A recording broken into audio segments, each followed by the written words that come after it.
Hello, future officers. Welcome to Will's IS Academy. Today we start current affair series part 2। और आज का जो topic है वो फ्री बीज इन इंडियन पॉलिटिक्स, या ये समझ लीजिए कि जो मुफ्त की राजनीति है भारत में, इसी पे सेंट्रलाइज रहेगा। और ये पूरा का पूरा जो ये वीडियो है, इसको हम कंप्रिहेंसिव वे में देखेंगे। इशू क्या है? अब इशू की इंपॉर्टेंस ऐसे समझ लीजिए कि इस समय पूरे भारत में जितने गवर्नमेंट के आर्गन्स हैं, सारे के सारे इसको लेकर डिस्कशन कर रहे हैं। और सुप्रीम कोर्ट में हियरिंग में जितने भी गवर्नमेंट के इंस्टीट्यूशन हैं, इवन जो कॉन्स्टिट्यूशनल इंस्टीट्यूशन हैं, वो उनके अपने अपने लॉयर अपनी अपनी बातें रख रहे हैं। और इसके बाद भी सुप्रीम कोर्ट बार बार ये बात कह रहा है कि ये जो रेवड़ी कल्चर है, ये जो फ्री वी सिस्टम है, ये इकोनॉमी के लिए, सोसाइटी के लिए, ऑल्दो पूरी कंट्री के लिए कहीं ना कहीं एक बहुत बड़ा फेलियर साबित होगा। इसका एक दो एग्जाम्पल अगर आपके आप थोड़ा सा चीजों को देखने का प्रयास करें। श्रीलंका क्राइसिस क्या थी? बेसिकली इसी तरीके का एक ट्रैप था, एक इसी तरीके की का एक प्रोसेस था जो पूरी तरीके से सक्सेस रहा। ऐसे ही वो कंट्रीज जो फ्रीबीज के ऊपर ज्यादा फोकस करती हैं, वो कहीं ना कहीं पूरे इकोनॉमी को डेप्थ में लेके चली जाती हैं। और इसकी वजह से जो पूरा सिस्टम है वो क्रैश हो जाता है। इसीलिए ये, और अगर हम बात करें यूपीएससी के पेपर्स में, तो प्रीलिम्स के लिए इंपॉर्टेंट है ही, इवन मेंस के लिए पेपर 1, पेपर 3, पेपर 4 एसए, और साथ में इंटरव्यू के लिए भी ये इक्वल इंपॉर्टेंट है। ये मान के चलिए कि इस बार मेंस में इससे क्वेश्चन पूछा जाएगा। अगर हरियाणा के मेंस के लिए भी देखें तो ये काफी इंपॉर्टेंट टॉपिक होगा। और ये 100% है कि इससे क्वेश्चन पूछा ही जाएगा। इतना बड़ा ये इशू इस समय चल रहा है। तो चलिए इसको स्टार्ट करते हैं। साथ में ऑलरेडी मैंने आपको डिस्कस किया हुआ है कि हमारे पास सभी तरीके के फॉर्मेट अवेलेबल हैं यूपीएससी और इस हरियाणा पीसी से रिलेटेड। जो भी एग्जामिनेशंस हैं, जो भी स्टेजेस में आप हैं, आपको किसी तरीके की एडवाइस भी चाहिए तो भी आप हमसे हमसे अ, हम हमारे फ़ोन नंबर पे आप कांटेक्ट करिए, या आप सीधे जिंद हमारे ऑफिस चले आइए। और जो जो भी आपके इश्यूज होंगे वो 100% आपके रिजॉल्व किए जाएंगे। अगर आपको कोई कंटेंट रिलेटेड इशू है, मेन सेंसर राइटिंग इशू है, स्ट्रैटेजिक इशू है कि किस तरीके से किस पेपर को टैकल करना चाहिए, क्वेश्चंस किस तरीके से हमें देखने चाहिए, किस तरीके से क्वेश्चन की अप्रोच डेवलप करनी चाहिए, टाइम मैनेजमेंट नहीं हो पा रहा है, आप राइट डाउन कर रहे हैं बट वो टाइम एक्सीड कर रहा है, या पूरा पेपर आप हैंडल नहीं कर पा रहे हैं, तो जो भी इस तरीके की इश्यूज हैं, academic and non academic related जो भी इश्यूज हैं, आप हमसे बेहिचक आप हमसे कांटेक्ट करिए और आपका जो भी इशू है वो सॉल्व होगा। एक बैच कंप्लीट हो चला है, सेकंड बैच ऑलरेडी अनाउंस्ड है, सेकंड बैच में एडमिशन स्टार्ट है। और भी जो क्रैश कोर्स हैं या टेस्ट सीरीज प्रोग्राम है वो भी रनिंग है। तो चलिए स्टार्ट करते हैं। देखिए, ये जो पूरा लेक्चर रहेगा, इसमें हम पॉलिटिकल पार्टी के जो लॉजिक है ये देखेंगे, सुप्रीम कोर्ट और ECI election commission of India, इन दोनों के बेसिक्स को देखेंगे कि किस तरीके से रिलेट है, क्या ये जो टॉपिक है इससे किस तरीके की बातें, दोनों दोनों के आर्गुमेंट क्या हैं, दोनों के कंसर्न्स क्या हैं, और ये जो फ्री वीज का कॉन्सेप्ट है, इसके प्रोस क्या हैं, इसके कॉन्स क्या हैं, और इसका वे फॉरवर्ड क्या है। देखिए, कंटेक्स्ट के बारे में बात करें तो एग्जाम्पल क्या होंगे फ्रीबीज के? इसको मुफ्तखोरी या फ्रीबीज दोनों कहा जाता है। तो मैं दोनों में से कोई यूज करूंगा, या आगे आपको दिखेगा तो आप बहुत ज्यादा इस चीज को इम्फेसाइज नहीं करेंगे कि ये एग्जैक्टली यही वर्ड नहीं था। दूसरा कि क्या इस तरीके की जो पॉलिसीज हैं फ्रीबीज की, ये क्यों पॉपुलर रहती हैं पब्लिक के बीच में, ये भी जानने का प्रयास करेंगे। साथ में ये भी देखेंगे कि जो क्या जो फ्री बीज है इसको वेलफेयर पॉलिटिक्स से कंपेयर किया सकता है। अभी क्या हुआ है सुप्रीम कोर्ट में, जो प्रेजेंट सेंट्रल गवर्नमेंट है, इसके सॉलिसिटर जनरल ने अपनी बात कही और ये भी कहा कि जो कुछ एक जो हमारे ऊपर जो कुछ एक बातें रखी जा रही है, जो पर्टिकुलर स्कीम की बातें की जा रही है, वो फ्री बीज ना होके वेलफेयर स्कीम्स है। और जो गवर्नमेंट के लिए नेसेसिटी है, अब वेलफेयर स्कीम के बारे में बात करें तो वेलफेयर स्कीम का कंटेस्ट ये है या मतलब ये होता है कि ऐसी स्कीम जिसको हमें गवर्नमेंट को अपनी रिस्पॉन्सिबिलिटी के अकॉर्डिंग जिसको इम्प्लीमेंट करना ही पड़ता है। जैसे मास लेवल पे हेल्थ इशू है तो हेल्थ इंफ्रा में गवर्नमेंट को स्कीम लानी पड़ेगी। इंश्योरेंस को लेके है तो गवर्नमेंट को लेके इंश्योरेंस स्कीम लानी पड़ेगी। रीजन बीइंग भारत में या किसी भी कंट्री में जो पब्लिक होती है वो इतनी कैपेबल नहीं होती कि सभी लोग इस बेसिक जो नेसेसिटीज है या बेसिक रिक्वायरमेंट है इसका एफर्ट कर पाए। तो इस एफर्ट्स को करने के लिए गवर्नमेंट अपने एंड से ये चीजें प्रोवाइड करती है। वेलफेयर के बारे में बात करें तो इंडियन कॉन्स्टिट्यूशन का आर्टिकल 14 इसके बारे में बात करता है कि जो इंडिया है वो एक वेलफेयर स्टेट भी है। मीन्स वो जन कल्याणकारी योजनाओं को भी लागू करेगा। अब ऐसा क्यों है? अभी इंक्लूसिवनेस कहाँ से क्यों कैसे आएगी ये अलग डिबेट है, ये कभी और समझेंगे। फिलहाल यही हम स्टक रहते हैं। आगे जो हमारा जो बात रहेगी वो है इम्पैक्ट ऑफ सच पॉलिसीज। इस तरह की जो नीतियां हैं इसका इम्पैक्ट क्या क्या पड़ता है, किस किस सेक्टर में पड़ता है और वो किस तरीके से फ्यूचर को इम्पैक्ट करेगा, ये सारी चीजें यहाँ देखी जाएंगी। साथ में अगर फ्री बीज के बारे में बात करें तो इसके लिए कौन, इसकी अकाउंटेबिलिटी किसकी है, ये बात कहाँ से आई और ये क्यों हो रहा है, इस तरीके जो क्वेश्चन है उसके आंसर इसमें हम देखेंगे। साथ में इसके फेवर के जो आर्गुमेंट है वो भी हम देखेंगे कि जो कहा जा रहा है कि फ्री बीज को हमें प्रमोट करना चाहिए, या सुप्रीम कोर्ट में कई पॉलिटिकल पार्टीज के एडवोकेट्स ने कहा है कि फ्री बीज बेहतर है सोसाइटी के लिए, उसको लेके जो उनके आर्गुमेंट है वो भी हम देखेंगे। और हम ये भी देखेंगे कि इसको लेके एक रेशनल एनालिसिस देखेंगे फ्री बीज को लेके, और वे फॉरवर्ड क्या है।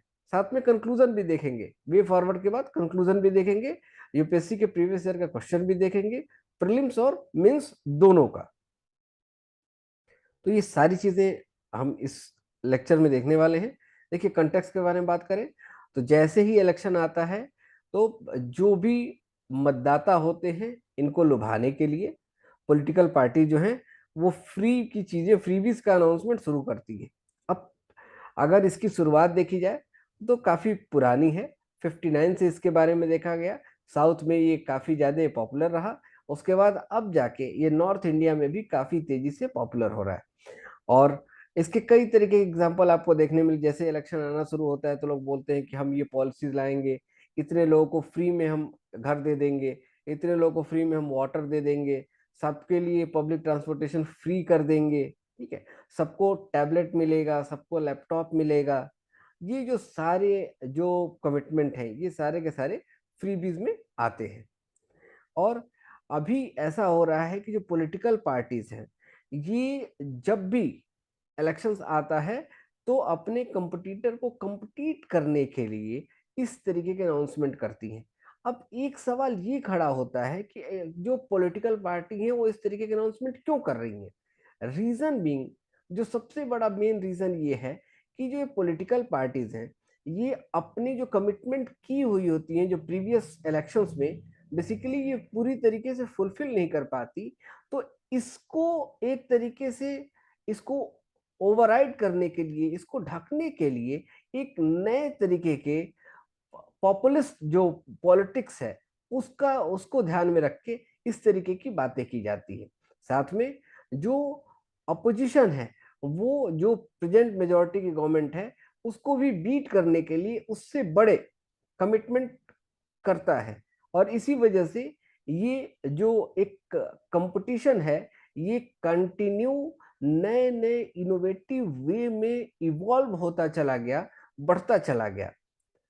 और चूंकि अब सुप्रीम कोर्ट ने इसके ऊपर एक पीआईएल पड़ी और सुप्रीम कोर्ट में मुद्दा है, तो सुप्रीम कोर्ट सेल्फ से जितने भी इसके जो पक्षकार हैं उनको बुला के और उनकी अपनी बातें रखने के लिए कह रहा है, और ये भी कह रहा है कि आखिर इंडिया का फ्यूचर क्या होगा, इसके लिए हम क्यों नहीं कोई पॉलिसी बनाते हैं, या जो कॉन्स्टिट्यूशनल इंस्टीट्यूशन है इलेक्शन कमीशन ऑफ इंडिया, हम उसको क्यों नहीं पावर करते हैं। आखिर ये डिबेट पार्लियामेंट में होनी चाहिए, वहां ना होके ये कोर्ट में क्यों हो रही है। इस तरीके के तमाम सवालात सुप्रीम कोर्ट अलग अलग पक्षकारों से पूछ रहा है, और वहां उनसे अपने उनके उनके आंसर लेने के लिए भी एक टाइम ड्यूरेशन फिक्स कर रहा है, और उसके बाद कह रहा है कि हम इसको आगे देखेंगे। अभी भी सुप्रीम कोर्ट में हियरिंग चल रही है, जब तक कोई डिसीजन नहीं आ जाता तब तक इसमें हर बार कुछ ना कुछ अपडेट रहेगा। लेकिन ये जो अभी हम आपको बताएंगे ये मैक्सिमम चीजें कवर कर जाएगा। अब इसके बाद केवल सुप्रीम कोर्ट के जजमेंट को ही आपको देखना होगा, उस उसके पहले की सारी चीजें इस वीडियो लेक्चर में आपको मिल जाएंगी।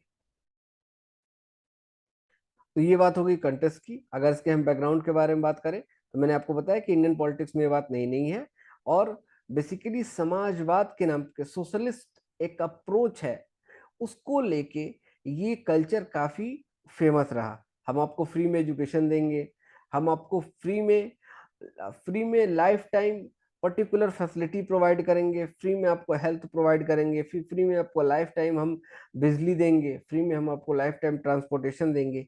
ये सारी चीजें इसी पद्धति से निकली हुई हैं, और बार बार इस तरीके की चीजों को क्यों किया जाता है मैंने आपको पूरा का पूरा एक्सप्लेन किया हुआ है, वही बातें यहां भी है। ये इसका बैकग्राउंड था। अभी क्या हुआ कि सुप्रीम कोर्ट ने इसमें एक दो अपडेशन ये है कि सुप्रीम कोर्ट ने इसके लिए पैनल बनाने की बात करी है। सुप्रीम कोर्ट ने ये कहा है कि एक अलग से पैनल बने जो फ्री बीज के इशू को देखे, और अगर जरूरत हो तो एक ऐसी बॉडी बने जो पूरे के पूरे कंसर्न को देखे, और जिसमें ऐसे योग्य लोग हों ऐस कि इसके इस इशू को रिजॉल्व करने के लिए क्या स्टेप लिए जाएं, इसको लेके वो एक डिसीजन ले, और उस डिसीजन के अकॉर्डिंग आगे का स्टेप लिया जाए। इसको लेके भी सुप्रीम कोर्ट ने बात कही है। अभी कल का जो वर्डिक्ट है सुप्रीम कोर्ट का, उसमें सुप्रीम कोर्ट ने ये कहा है कि चूंकि ये काम पार्लियामेंट का है और हमारे पास हम ईसीआई को, इलेक्शन कमीशन ऑफ इंडिया को अलग से कोई पावर नहीं दे सकते। तो कुल मिला के सुप्रीम कोर्ट यही कहना चाहता है कि चूंकि ये पार्लियामेंट का इशू है, पार्लियामेंट इसके लिए बैठ के बात करे और इसके ऊपर लॉ मेकिंग का काम करे। एक बात ये भी कही गई है कि ये इसको ECI election commission of India को इससे दूर रहना चाहिए, और जो फिनेंस कमीशन है इंडिया का या वित्त आयोग जो है, इसके डिस्क्रिप्शन के ऊपर इसको छोड़ देना चाहिए। और जब चूंकि जो फंड अलॉटमेंट का जो वर्क है वो फिनेंस कमीशन करता है, इंडियन फिनेंस कमीशन करता है, तो ये उस उन्होंने एक ये लॉजिक दिया है कि अगर ऐसा हो कि 3% से ज्यादा ज्यादा का अगर डिफिसिट, स्टेट का फिजिकल डिफिसिट आ रहा हो, राज्य कोषीय घाटा दिख रहा हो, तो क्या किया जाए कि वहां इस तरीके की जितनी भी स्कीमें हैं उसको मना कर दिया जाए। लेकिन इसके बाद भी इसमें कई तरीके के लूप होल हैं जिसका फायदा पॉलिटिकल पार्टी उठा लेंगी, इसीलिए ये जो लॉजिक है ये पूरी तरीके से सिरे से खारिज हो जाता है। यही सारी चीजें बातें इस पे कही गई हैं कि किस तरीके से ये इंडियन कंटेक्स्ट में लागू होता है। अब अगर हम एग्जाम्पल के बारे में बात करें तो देखिए, प्रॉमिस करना कि 50 लाख हमारे बैंक अकाउंट में आ जाएंगे, ठीक है, मुफ्त में टीवी, मुफ्त में लैपटॉप, मुफ्त में बिजली, ठीक है, या हम लोन वेवर्स के बारे में बात करें, कर्ज माफी के बारे में बात करें, दिल्ली में ऑफर किया गया कि सभी वुमेन्स को दिल्ली में राइड जो होगी, पब्लिक ट्रांसपोर्ट ट्रांसपोर्ट की जितनी राइड होगी वो सब फ्री में देंगे। तो ये सब कुछ फ्री बीज के ही एग्जाम्पल्स हैं, ठीक है। अब ये बात कही जा रही है कि ये इस तरीके की जो पॉलिसीज है वो क्यों पॉपुलर हो जाती है। तो मैंने आपको बताया कि जब जब फेलियर होता है इकोनॉमिक पॉलिसीज का, तो क्या होता है कि हम कुछ भी फॉल्स कमिटमेंट कर रहे होते हैं, और जब वो फेलियर घट रहा हो, जो फेलियर बढ़ रहा होता है, तो इसको ओवरराइड करने के लिए हम इस तरीके की बातें करते हैं। और साथ में इससे क्या होता है कि अब एक एक बात ये भी तो है कि इंडिया में जो इकोनॉमी है, ठीक है, ये पूरी तरीके से एम्प्लॉयमेंट जनरेशन को लेके पूरी तरीके से 1991 के बाद अगर एम्प्लॉयमेंट का रेट देखें तो ये घटा है। इवन लास्ट के कुछ एक ईयर में ये माइनस में जा रहा है। तो इस सिचुएशन में क्या है कि जो लाइवलीहुड है वो काफी ज्यादा इसके एक एक तरीके से काफी ज्यादा इसके ऊपर इम्पैक्ट पड़ रहा है। इस वजह से क्या हो रहा है कि जो हमारे इकोनॉमिक पॉलिसी का फेलियर है वो हो रहा है। इसकी वजह एक रीजन ये है कि हमारी इकोनॉमिक पॉलिसी की फेलियर हो रही है। दूसरा क्या है कि जो हमारे हमारे अंदर एक ऑलरेडी हम एक इस तरीके के थॉट प्रोसेस में जी रहे हैं कि हमको ज्यादा से ज्यादा ज्यादा से ज्यादा एक्सपेंस करने की नीड है। कहाँ? जो हमारी बेसिक नेसेसिटीज हैं एजुकेशन में, हेल्थ में। तो वहां क्या हो रहा है कि हम उसके अकॉर्डिंग हमारे पास चूंकि एम्प्लॉयमेंट उतना हो नहीं पा रहा है, जो जॉब है वो हायर अर्निंग की है ही नहीं। इस वजह से क्या हो रहा है कि एक डिसेंट लाइवलीहुड का जो कॉन्सेप्ट है वो कहीं ना कहीं फेल हो रहा है। और जब रिक्वायरमेंट है, हमारे पास जॉब नहीं है, तो सरकार अगर ऐसी कोई पॉलिसी ऑफर करती है तो वो जनता के बीच में बट ऑब्वियस है कि वो ज़्यादा से ज़्यादा एक पॉपुलर होगा ही होगा। साथ में प्रिवेलिंग अनएम्प्लॉयमेंट के बारे में मैंने बताया कि अनएम्प्लॉयमेंट ऑलरेडी बढ़ा ही है और वो कंटिन्यू बढ़ते हैं। अब इससे ज़्यादा कंट्राडिक्ट बातें क्या होगी कि दुनिया का सबसे युवा देश जहाँ सबसे ज़्यादा युवा है वहाँ वहाँ रोजगार माइनस में जा रहा है। तो बट ऑब्वियस है कि अनएम्प्लॉयमेंट कितना ज़्यादा इंक्रीज हुआ है। साथ में ये भी देखा गया है कि जो रियल इनकम ग्रोथ है मार्जिनल सेक्शंस की, ठीक है, ये 1991 के रिफॉर्म के बाद डिक्रीज हुई है, काफी स्लो हुई है। और इसकी वजह से भी ये परेशानी बढ़ी है। साथ में जो कॉस्ट ऑफ लिविंग है ये इंक्रीज हुई। इन्फ्लेशन देखिए कितना ज्यादा बढ़ा हुआ है। जो चीज 40 की थी वो 80 की हो गई, जो 80 की है वो 160 की हो गई। तो ये सारी चीजें परेशान करेंगी। साथ में जो हम कंज्यूमरिज्म है वो इंक्रीज हुआ है, मीन्स उपभोक्तावाद जिसको हम बोलते हैं ये बढ़ा है।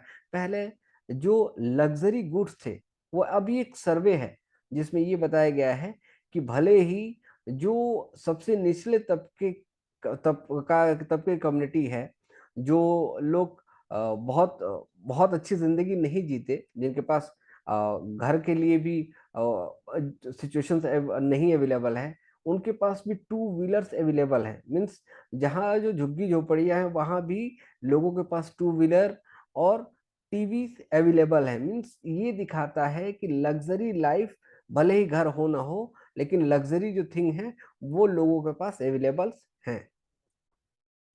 और इसके साथ एक बात ये भी है कि नेसेसिटीज जो हैं वो काफी इंक्रीज हुई हैं। एक एग्जांपल यहाँ दिया गया है कि जिस तरीके से आप ये देख लीजिए कि एक आदमी कोई लेबर के वर्क के लिए कहीं जाता है तो अपने घर से कनेक्ट रहने के लिए वो वीडियो कॉल या इस तरीके की वीडियो कॉन्फ्रेंसिंग का सहारा लेता है। अब उसको वीडियो कॉल करना है तो बोथ एंड में अच्छा फोन, सेलफोन होना चाहिए और उसमें नेटवर्क कनेक्टिविटी अच्छी होनी चाहिए। तो ये चीजें दिखाता है, ये दिखा रहा है कि अब नेसेसिटीज हैं। अब तो ये सारे वो रीजन है जिसकी वजह से जो ये जो पॉलिसी है फ्री बीज की, ये काफी फेमस हुई है। अब एक लॉजिक ये आता है कि क्या फ्री बीज को वेलफेयर पॉलिटिक्स के साथ कंपेयर किया जा सकता है? तो अगर इसका आंसर अगर नॉर्मल वे में देखें तो बिल्कुल भी नहीं, क्योंकि फ्री बीज कहीं ना कहीं बैड होता है और इसका इंटेंशन केवल शॉर्ट टाइम के लिए होता है। ये केवल अपने वोटर्स को लुभाने के लिए यूज किया जाता है। ना ही ये डेमोक्रेसी के लिए ठीक है और ना ही ये वोटर्स के लिए ठीक है। लेकिन जो सोशल वेलफेयर स्कीमें हैं ये वोटर्स के लिए भी ठीक है, डेमोक्रेसी के लिए भी ठीक है। इनका लॉन्ग टर्म विजन होता है और इससे जनता को अंततोगत्वा फायदा ही पहुंचता है, बेनिफिट ही मिलता है। अब हम बात करें इम्पैक्ट की कि इस तरीके की जो पॉलिसीज का इम्पैक्ट क्या है। पहला है कि देखिए ये कभी खत्म ना होने वाली कहानी। क्यों?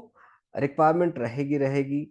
लोगों के मन में एक एक एक एक तरीके से होप हो जाती है और जब ऐसी होप रहती है तो पॉलिटिकल पार्टी इसका एडवांटेज लेती है और ये कंटिन्यू रहेगा, बार बार इलेक्शन होंगे और बार बार इस तरीके का आपको अनाउंसमेंट देखने को मिलेगा। दूसरा कि जो फिजिकल डिफिसिट है, या एक तरीके से कह लीजिए कि जो आपके ऊपर जो बर्डन पड़ता है स्टेट को फंड के ऊपर, जो तो हमारे टैक्स से ही वो सारा पैसा जाता है, उसके ऊपर कहीं ना कहीं ये बर्डन ये दिखाता है कि एक तरीके से पार्शियलिटी हो रही है लोगों के साथ, कहीं ना कहीं बाइसनेस हो रही है। पॉलिटिकल पार्टी अपने एजेंडा को चलाने के लिए स्टेट के टैक्स पेयर का पैसे का मिसयूज कर रहा है, और अल्टीमेट लॉस किसको होता है? पुअर को होता है। वो कैसे?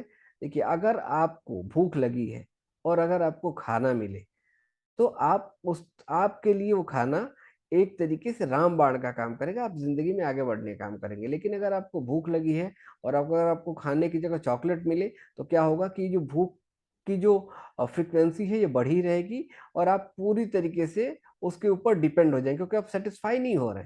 सेम सिचुएशन है, अगर कोई पुअर है और उसको अगर हम इंफ्रा लेवल पे या उसकी बेसिक रिक्वायरमेंट के अकॉर्डिंग ऐसी चीजें दें कि जिससे वो भी इंक्रीज कर जाए, उसकी अगली पीढ़ी बढ़ जाए, तो ज्यादा बेहतर होगा, ना कि हम उसको भी डार्क में रखें और उसकी अगली पीढ़ी को भी डार्क में रखें।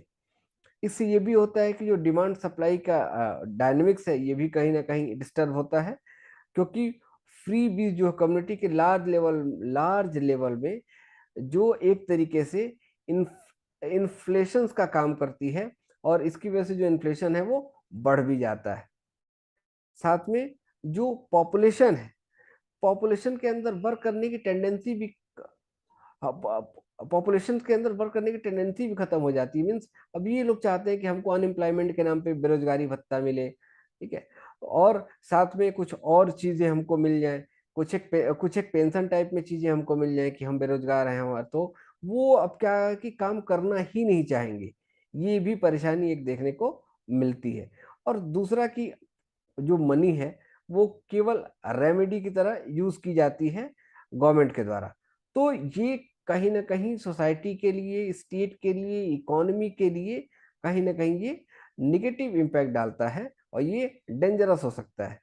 दूसरा कि जो पॉपुलर पॉलिटिक्स है ये भी एक बहुत बड़ा इशू है, ठीक है। ये हर चीज को ताक पे रख के केवल अपनी बात को according to population, popular demand के अकॉर्डिंग चीजों को करते हैं, जो हमारे लिए अल्टीमेटली हार्मफुल होने लगता है। तो इस तरीके की चीजें हैं जो इसके साथ होंगी। अब एक बात है कि क्या ऐसा है जो फ्रीबीज में नहीं आएगा, या जैसे मनरेगा जो स्कीम है रूरल एम्प्लॉयमेंट को लेके गारंटी स्कीम जो है, ये इसमें नहीं आएगी। राइट टू एजुकेशन ये इसमें नहीं आएगा। फूड सिक्योरिटी ये भी इसमें नहीं आएगा। और प्रधानमंत्री किसान सम्मान योजना है, पीएम किसान, ये भी इसमें नहीं आएगा। तो सवाल ये कि ये फ्रीबीज में नहीं है तो किस में आएगा? मैंने आपको बताया कि वेलफेयर स्कीम का पार्ट है, तो ये वेलफेयर स्कीम में आएगा। ये सारी लॉन्ग टर्म के विजन के साथ चलने वाली स्कीमें हैं। इसका फायदा हर पर्टिकुलर कम्युनिटी को मिलता है, और इससे सोशल एम्पावरमेंट होता है, इसलिए इसमें ये चीजें नहीं आएंगी। अब एक आर्गुमेंट आता है फेवर में, कि हमको फेवर करना है, उसके लिए क्या, अब क्या क्या आर्गुमेंट आए। क्योंकि सोशल इन्वेस्टमेंट के बारे में बात की गई कि ये जो पैसा है ये पुअर के लिए सोशल इन्वेस्टमेंट का काम करता है। अभी उसके पास ऐसी रिक्वायरमेंट है कि उसको पढ़ाना है, उसको दो वक्त की रोटी चाहिए, या वो लाइट में नहीं रह सकता, तो अगर हमने उसको फ्री में दे दिया तो इसमें क्या गलत किया, ये एक बात कही जाती है। दूसरा सोशलिस्ट पॉलिटिक्स वाला, मैंने आपको बताया कि ऑलरेडी ये बात इंडिया में कही जाती है कि सोशलिस्ट पॉलिटिक्स में हम इस चीज को देते हैं ताकि हम मार्केट में जो कैपिटलिज्म है इसको कर्व कर सके।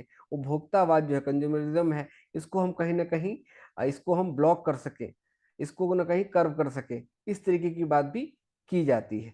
दूसरा कि इलेक्शन मैनिफेस्टो है, तो इलेक्शन मैनिफेस्टो में ये बात पहले ही कही गई है, तो ये एक तरीके से निगेटिव नहीं है, क्योंकि चुनावी भाषा, चुनावी जो हमारी जो घोषणाएं हैं इसको फुलफिल करने का काम गवर्नमेंट का है। ये भी इस तरीके के लॉजिक दिए जाते हैं। फिर ये कहा जा रहा है कि ये वेलफेयर की तरह है, हम सोसाइटी में वेलफेयर की तरह वर्क करते हैं, तो इसको हम फ्रीबीज को निगेटिव कैसे ले लेंगे? जो आदमी कैपेबल नहीं है उसको हम वो फैसिलिटीज प्रोवाइड कर रहे हैं। तो इस तरीके के आर्गुमेंट यहाँ दिए गए हैं। साथ में ये भी कहा जाता है कि अगर जो गवर्नमेंट है वो अपने लिए पैसे का यूज तो कर ही रही है, तो वो भी एक तरीके से टैक्स का मिसयूज ही है, ठीक है, या अपनी पॉलिसी को इम्प्लीमेंट करने के लिए तो कर ही रही है। तो एक तरीके सा ये इस तरीके के लॉजिक भी दिए जा रहे हैं जो जिनका कोई बहुत ज्यादा जो वैल्यूएबल नहीं है, बहुत पावरफुल नहीं है, ये बात भी यहाँ रहेगी। अब इसको लेके कि अ, एक रेशनल एनालिसिस देख लेते हैं कि इसको लेके क्या बातें कही गई। तो देखिए, एक बात ये कही जाती है कि इलेक्शन जीतना और गुड गवर्नेंस दो अलग अलग चीजें, ठीक है, और जो फ्री बीज है वो गुड गवर्नेंस के कॉन्सेप्ट में नहीं आती। अगर इसके ऊपर कोई बात कर रहा है तो कहीं ना कहीं ये क्वेश्चनेबल है, कहीं ना कहीं उसका जो है जो इंटेंशन है वो बोनाफाइड नहीं है। तीसरा, कि कोई भी सोसाइटी अगर फ्री बीज के ऊपर डिपेंड करेगी तो उसका सोशियो पॉलिटिकल और इकोनॉमिक जो कॉन्सिक्वेंसेस है वो बहुत शॉर्ट ड्यूरेशन का होगा। मैंने आपको बताया लॉन्ग ड्यूरेशन का नहीं होगा। ये मेन डिफरेंस है सोशल वेलफेयर स्कीम्स में और फ्री बीज में। जैसे अभी कहा गया कि हम आपको फ्री में फ्रीज प्रोवाइड कर देंगे, तो इसका इसका लॉन्ग टाइम में क्या एडवांटेज है? कोई एडवांटेज नहीं है। साथ में ये सारी चीजों के साथ सब्सिडीज स्कीम को लेके बात की गई है कि सब्सिडी जो स्कीम है सब्सिडी जो स्कीम है इसको लेके भी एक बात कही गई है कि अब तक कई ऐसे स्टेट हैं जो फ्री में खाना, फ्री में रहना, फ्री में तमाम तरीके की फैसिलिटीज, हेल्थ फैसिलिटीज प्रोवाइड कर रहे हैं, लेकिन फिर भी भारत में जो भूखमरी से मौतें हैं वो कम नहीं हुई।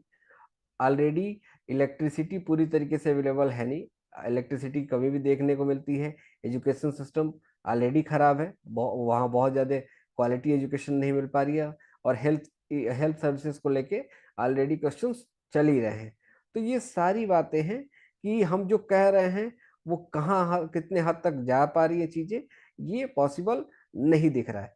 साथ में इंडिया की जो जनता है वो ऑलरेडी फ्री और ये फ्री की चीजों से लेके काफी दुखित है। उसको मुफ्त और फ्री की चीजों से लेके बहुत लेना देना नहीं है। उसको परमानेंट सॉल्यूशन चाहिए। जॉब आप देखिए, गवर्नमेंट सेक्टर में लोग क्यों जाना चाहते हैं? एक परमानेंट काम है, एक परमानेंट जॉब है, ठीक है। तो इस तरीके का माइंडसेट है इंडियंस के पास। अब क्या है कि जो पॉलिटिकल पार्टीज हैं वो ये फ्रीबीज को अनाउंस किस तरीके से करती हैं, तो ये देखती हैं कि कौन सी ऐसी मेजॉरिटी का वोटर है जो आसानी से उनके साइड आ सकता है और उसकी क्या रिक्वायरमेंट है, उसके अकॉर्डिंग इस तरीके के जो अनाउंसमेंट हैं वो किए जाते हैं। अगर हम इसके वे फॉरवर्ड के बारे में बात करें तो इसका वे फॉरवर्ड क्या हो सकता है कि अगर ये डेमोक्रेसी के बेसिक प्रिंसिपल हैं उसके अगेंस्ट पे है, तो फ्री बीज को किसी भी तरीके से प्रमोट करने की आवश्यकता नहीं है, पहली चीज। दूसरा कि हम कॉर्पोरेटिव फेडरलिज्म को, सॉरी, कोऑपरेटिव फेडरलिज्म को हम स्ट्रेंथन दें। कोऑपरेटिव फेडरलिज्म क्या होता है? ऐसा फेडरलिज्म, ऐसा संघवाद जहां राज्य सरकार और केंद्र सरकार मिल के एक दूसरे की हेल्प करके सिस्टम को आगे बढ़ाने का, सोसाइटी को आगे बढ़ाने का, स्टेट के फंक्शंस को और स्मूथ करने का काम करती है, वो उसको कोऑपरेटिव फेडरलिज्म बोला जाता है।